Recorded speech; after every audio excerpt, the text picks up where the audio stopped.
ہو جاتا ہے، سجدوں کا نور، عبادتوں کی لذت، درود و سلام کا ذائقہ اس سے دور نکل جاتا ہے۔ تو ان سے فیض لیں۔ اور دوسری بات میرے عزیز یاد رکھیں کہ انسانی زندگی میں نا سانس لینے کی بھی بڑی ضرورت ہوتی ہے، روٹی کھانے کی بھی بڑی ضرورت ہوتی ہے۔ 24 گھنٹے بندہ سوئے نا تو اپنی ٹانگوں پہ کھڑا نہیں رہ سکتا۔ نیند کی بھی بڑی حاجت ہے۔ یہ جو ہمارا سانس اندر باہر جاتا ہے، یہ اگر رک جائے تو بھی آزمائش ہو جاتی ہے۔ تو جس طرح ان سب چیزوں کی زندگی میں ضرورت ہے نا، اس سے کہیں بڑھ کر جینے کے لیے محبت کی بھی ضرورت ہے۔ گھر میں ہر شے موجود ہو نا، ساری اللہ تعالیٰ نے آسودگی، آسانی، ضروریات زندگی دے رکھی ہو، گھر میں ہر شے ہو، بس میاں بیوی کا آپس میں پیار نہ ہو تو ساری نعمتوں کے باوجود بھی گھر میں سکون نہیں ہوتا۔ اگرچہ لوگ سمجھتے ہیں کہ یہ ایک معمولی سی چیز ہے، لیکن آپ کی ساری زندگی کو وہ چیز ڈسٹرب کر دیتی ہے۔ آپ کے سکون کی جگہ آپ کا گھر ہوتا ہے۔ آپ کسی کے گھر میں بڑے اعلیٰ ترین بیڈ پر بھی سو جائیں تو جو سکون کی نیند اپنے گھر آتی ہے نا، وہ کسی کے ہاں نہیں آتی۔ تو انسان کے لیے محبت اتنی زیادہ ضروری ہے کہ گھر میں ہر شے ہو، محبت نہ ہو تو ساری نعمتیں پھیکی محسوس ہوتی ہیں۔ اور اگر مکان کچا ہو، روٹی اچار کے ساتھ ہو، بچے پرائیویٹ کی بجائے سرکاری سکول میں پڑھتے ہوں، لیکن گھر والے ایک دوسرے سے محبت کرتے ہوں تو کچے گھر میں بھی سکون کی نیند آتی ہے۔ آپ کسی جگہ ملازمت کرتے ہیں، کسی ادارے میں آپ جاب کرتے ہیں تو آپ کو بہترین تنخواہ دی جاتی ہے، الاؤنسز بھی ملتے ہیں، سیلری پیکج بڑا اچھا ہے، آنا جانا بھی آسان ہے۔ وہ سب تمام آسانیاں جو کسی جگہ بھی کسی شخص کو ڈیوٹی کرتے میسر ہونی چاہیے، وہ ساری میسر ہیں۔ لیکن جہاں آپ جاب کرنے جاتے ہیں ان لوگوں سے پیار نہیں، عملے سے بنتی نہیں۔ تو جتنی مرضی بھی اچھی آپ کی سیلری ہو، ڈیوٹی پہ جانے کو دل کرتا۔ میری بات کی سمجھ آ رہی ہے؟ اس لیے زندگی میں تلخیاں تھوڑی پیدا کرنی چاہیے۔ کوئی ایک بات چلو آپ کی نہ بھی نہ کوئی مانے، توجہ ہے میری بات پر کتنی؟ کوئی ایک بات نہ بھی مانے تو پھر بھی گزارا کر لینا چاہیے۔ ہم ہر جگہ تلخی، مولوی صاحب ہیں بیچارے مسجد میں نماز پڑھاتے ہیں، اب نمازی ہیں 50 تو پورے 50 کی مانے تو مسجد میں سکون رہتا ہے، لیکن اگر 49 کی مان لیں، ایک بندہ اڑ جائے تو وہ کہتا ہے کہ جناب ادھر تو نماز ہی نہیں ہوتی۔ تو چلے ایک بات چھوڑ بھی دے، سب کی کیسے مانی جا سکتی؟ ممکن نہیں نہ ہوتا۔ ہم رائے نہیں دیتے، حکم جاری کرتے ہیں۔ جب مشورہ لیا جاتا ہے نا کسی سے تو اسے رائے دینی چاہیے، حکم نہیں دینا چاہیے۔ رائے دے، رائے وہ ہوتی ہے جو قبول بھی کی جا سکتی ہے۔ اور ہمارے ہاں بہت سارے لوگ آ کے کہتے ہیں، وہ کہتے ہیں جناب مولانا صاحب آپ نا یہ والی تقریر جمعے کو یہ بھی کہیے گا، پھر یہ بھی کہیے گا، پھر وہ اتنا خوبصورت سبق پڑھاتے ہیں کہ دل کرتا ہے بندہ ان سے کہے کہ تو آپ ہی آخ لے، اتنا تو سبق دے رہا ہے نا جی۔ بعض لوگ فیصلہ کرانے آتے ہیں نا پنچایت میں چودھری صاحب سے، تو وہ کہتے ہیں تو اے آکھے گا، پھر تسی جواب اے آکھیا جی، پھر انہیں اے بھی آکھنا جی، پھر تسی جواب تو اس طرح کے بندے سے کہنا چاہیے کہ یار تو ساری پڑھی پڑھائی شے لے کے، چودھری تو بیوقوف ہے بیچارہ، اسے تو بالکل پتہ نہیں فیصلہ کرنے کا۔ آپ جو کل میں ایک جگہ پہ تھا تو ایک صاحب مجھ سے کہنے لگے میرے امام نے یوں کیا ہے، وہ یہ خرابی کرتے ہیں، یہ کرتے ہیں، اس طرح کا مسئلہ ہے۔ تو میں نے ان سے کہا کہ یہ تو آپ کہہ رہے ہیں، اب آپ امام صاحب کو بھی لے کے آئے، میں ان کی بھی بات سنا، آپ کی قول پر کیسے رائے دے دیں؟ مجھے کیا پتا آپ کیا بیان کر رہے ہیں؟ جب تک دونوں لوگ موجود نہیں ہوتے، بات نکھر کر واضح، تو ہمارا یہ مزاج ہے کہ تلخیاں زندگی میں، تلخیاں پیدا کرنے سے حالات خراب ہوتے ہیں۔ تو زندگی میں محبت کی بڑی ضرورت ہے، لہجہ پیار والا ہو، آنا جانا پیار والا ہو، انسان اپنی طبیعت میں گنجائش رکھے۔ یہ جو ہمیں کہا گیا حسد سے بچو، عداوت سے بچو، بغض سے بچو، تکبر سے بچو، کینے سے بچو، اس کا کیا مطلب ہے کہ آپ کسی کا کینہ کریں گے تو اس کا نقصان کریں گے؟ جب آپ کے سینے میں کینہ ہوتا ہے تو جل تو آپ کا سینہ رہا ہے، سامنے والے کا کیا نقصان؟ اگر آپ حسد کر رہے ہیں تو تباہی تو آپ کے اپنے سینے میں، سامنے والے کو اس کا کیا نقصان؟ اگر آپ کسی جگہ تکبر کا شکار ہیں تو آپ پریشان ہیں، سامنے والا پریشان ہے۔ یہ تو جب ہنڈیا جلتی ہے تو اس کے اپنے کندھے جل جاتے ہیں، وہ کسی کا کوئی نقصان ہے۔ تو لہجہ محبت والا، اگر میں یہ کہوں نا کہ دین اسلام کا کوئی اور نام رکھا جا سکتا ہے تو دین اسلام کا دوسرا نام دین محبت ہے۔ ہر جگہ محبت کی بات کرتا ہے میرا دین، ہر جگہ۔ والذین آمنوا اشد حبا للہ، رب فرماتا ہے جو لوگ ایمان لے آئے ہیں نا وہ اپنے رب سے شدید محبت کرتے ہیں۔ یہ جو لمبے لمبے سجدے ہوتے ہیں یہ محبت کی وجہ سے ہوتے ہیں۔ یہ جو انسان دیر تک اپنے رب کو دکھڑے سناتا ہے یہ پیار ہو جاتا ہے۔ والذین یبیتون لربہم سجدا وقیاما، یہ جو رات بھر لوگ رکوع سجود میں رہتے ہیں یہ محبت ہو جاتی ہے، پیار ہو جاتا ہے۔ اللہ فرماتے ہیں ایمان والے رب سے شدید محبت کرتے ہیں۔ اور جہاں تک تعلق میرے رسول پاک کی ذات کا ہے، حضور نے فرمایا تم اتنی دیر تک ایمان کا ذائقہ ہی نہیں چکھ سکتے جب تک ہر چیز سے بڑھ کر رب رسول سے پیار نہ کرو۔ تمہارا نا ایمان تو ہوگا، یہ بخاری ہے، 3 چیزیں حضور نے بیان کی۔ فرمایا ایک تو ہر چیز سے بڑھ کے اللہ رسول سے پیار کرو، ایک جس سے بھی پیار کرو اللہ رسول کے لیے کرو، اور تیسرا فرمایا مسلمان ہونے کے بعد کفر کی طرف جانا اتنا ناپسند کرو جتنا بندہ آگ میں جانا ناپسند کرتا ہے۔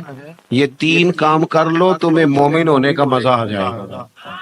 اگر محبت نہیں تو مومن تو ہوں گے پر مومن ہونے کا مزہ، اگر مومن ہونے کا مزہ لینا چاہتے ہیں، سرور لینا چاہتے ہیں، لذت آئے نماز میں، عبادت میں، تو پھر اس کے لیے نا ہر چیز سے بڑھ کر رسول پاک سے پیار کریں، اور پیار نعروں میں نہ کریں، خالی محفلوں میں نہ کریں، یعنی پیار کے عملی اظہار بھی تو ہونا۔ بہت سارے لوگ ایسے ہوتے ہیں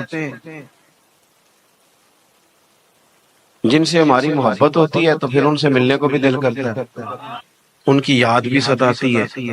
ان لوگوں کے ساتھ ہمارا اس طرح کا تعلق ہوتا ہے کہ ان کی رضا میں راضی رہنا پسند بھی کرتے ہیں۔ اگر حضور سے بھی محبت کامل ہونا تو اس کا تعلق صرف نعتوں سے، رسمی نعتوں سے نہیں، اس کا تعلق تو آپ کے قلبی جذبات کے ساتھ ہے۔ نعت تو ٹکراتی ہے دل سے جا کے۔ دیکھیں نا بندہ کو گھر میں لیٹا ہوا ہو تو بڑی ٹینشن اور بھی تو ہوتی ہے نا اسے، سارے پوچھتے ہیں خیر ہے نا، تو بندہ لیٹا تھا رات کو رونے لگ گیا، ہچکیاں لے کے رو رہا، سیانا بیانا بندہ ہے، وہ رو رہا ہے۔ بچے اٹھ کے آ گئے، ماں سے پوچھتے ہیں ابا جی کو کیا ہے؟ اماں کہتی ہے پتر تمہارے والی بات نہیں۔ اس نے کہا پھر کہا ماں نہیں، کوئی اگر درد ہے تکلیف ہے تو ڈاکٹر کا بندوبست کرتے ہیں، کوئی ٹینشن ہے تو ازالے کی کوشش کرتے ہیں، مسئلہ کیا ہے؟ ماں کہنے لگی پتر جا کے سو جاؤ، تمہارے والی بات نہیں۔ تو کہا ماں پھر بتا تو صحیح، ہمارا والی سمجھدار ہے، اس طرح روتے دیکھا نہیں۔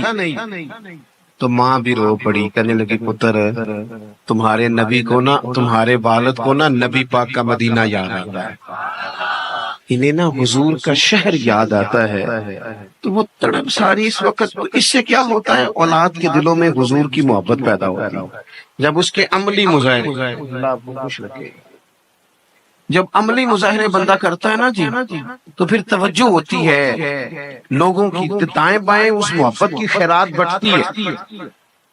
تو ہمیں محبت کرنے کا کہا گیا، اللہ سے بھی، رسول اللہ سے بھی، حضور کے اصحاب سے بھی۔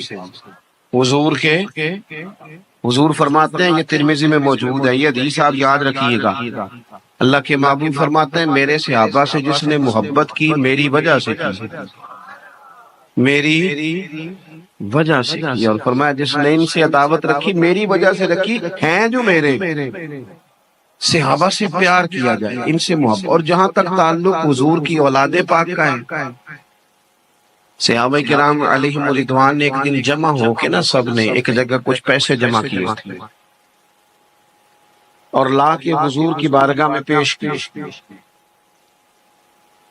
عرض کی یا رسول اللہ صلی اللہ تعالی علیہ وسلم، یہ نذرانہ نہ ہم ہر مہینے پیش کریں گے، آپ نے ہمارے اوپر بڑے احسانات کیے ہیں، ہم ان کا بدلہ تو نہیں چکا سکتے، لیکن یہ کچھ تھوڑا سا نذرانہ ہے، ہر مہینے گھر کے جو آپ کے مصارف ہیں ان میں آپ خرچ فرما لیں۔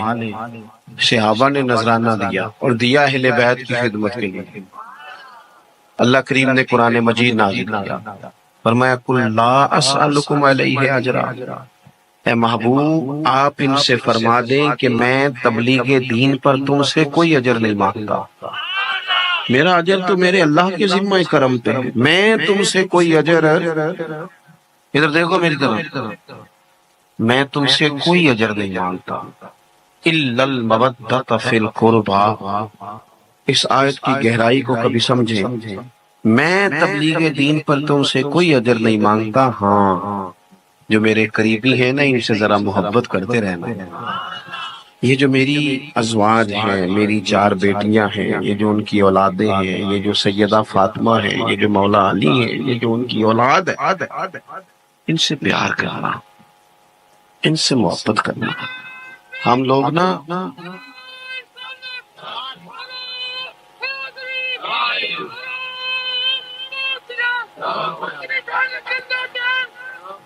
ماشاء اللہ تعالیٰ آپ کو صحت دے، سلامتی عطا کرے۔ عزیز بھائی، یہ جو حضور کی اولاد پاک ہے نا، نبی پاک علیہ السلام کی شہزادیاں ہیں، بالخصوص سیدہ فاطمہ الزہرا سے حضور کا پیار زیادہ تھا، پھر ان کی اولاد، ان سے نا انسان کا قلبی تعلق جڑا ہوا ہو، ان سے نا انسان کو وارفتگی کی حد تک پیار ہو۔ کچھ چیزوں سے ہم پیار کرتے ہیں نا، آپ اس کی مثال دیکھ لیں کہ ہمارے ساتھ ایک بندہ بالکل بیٹھا ہوتا ہے، بالکل پڑوس میں، وہ کسی بندے کے خلاف دلائل دے رہا ہوتا ہے، لیکن وہ جتنی مرضی کہانیاں سنائے ہمارا دل ماننے کو تیار نہیں ہوتا، کیونکہ ہم اس بندے سے پیار کرتے ہیں۔ ڈھیر سارے لوگ ایسے ہیں جن کی رج کی مخالفت کی گئی، لیکن ان کے پیار کرنے والوں نے انہیں چھوڑا۔ محبت جب ہو جاتی ہے تو وہ تو محبوب کے لیے اپنے دل میں اعلیٰ جذبات رکھتی ہے۔ حضور کی اولاد پاک سے صحیح والا پیار ہو، صحیح والا، وہ والا پیار نہ ہو جو ہم نے سیکھا ہے ان لوگوں سے جو اپنا 40,000 سیدھا کرنے کے لیے پیار سکھاتے ہیں، جو 30,000 لے کے پیار سکھا رہے ہیں، ہم ان سے نہ ہم نے سیکھا ہو۔ میں کئی دفعہ سوچتا ہوں کہ امام حسین تو شہادت دے گئے، بچوں سمیت شہید ہو گئے، اور یہاں وہ شہید ہو گئے، اور یہاں جو ان کے نام پہ محفل بھی سجائی گئی نا، وہاں بھی کاروبار چل رہا ہے، دیہڑیاں لگ رہی، نذرانے آ رہے۔ خدا کے بندو، اگر صبح قیامت وہ تم سے سوال کرے کہ میں تو جان دے گیا تھا اس مقصد کے لیے اور تم نے اسے ذریعہ معاش بنا لیا، کبھی ایسا بھی اقبال کہنے لگے جنہیں آتا نہیں دنیا میں کوئی فن تم ہو، اور بیچ کھاتے ہیں جو بزرگوں کا کفن تم، جو لوگ یہاں بھی سوداگری کریں اور ماحول اس طرح کا بنائیں، علمان والا فیس، خاص پیار ہو، خاص۔ وہ جو دیہات کے بوڑھے لوگ ہوتے تھے نا، ان کی عقیدت خالص ہوتی تھی۔ ناراض ہو گیا تو انو کا تو پینڈو آکھیا، میں تو خود پینڈو ہوں، تجھے یہ کہہ کھولے سانو پینڈو آکھتا ہے، اور بھئی پینڈو ہونا بڑے فخر کی بات ہے اگر کوئی سمجھے تو، یہ بڑی ناز کی بات ہے۔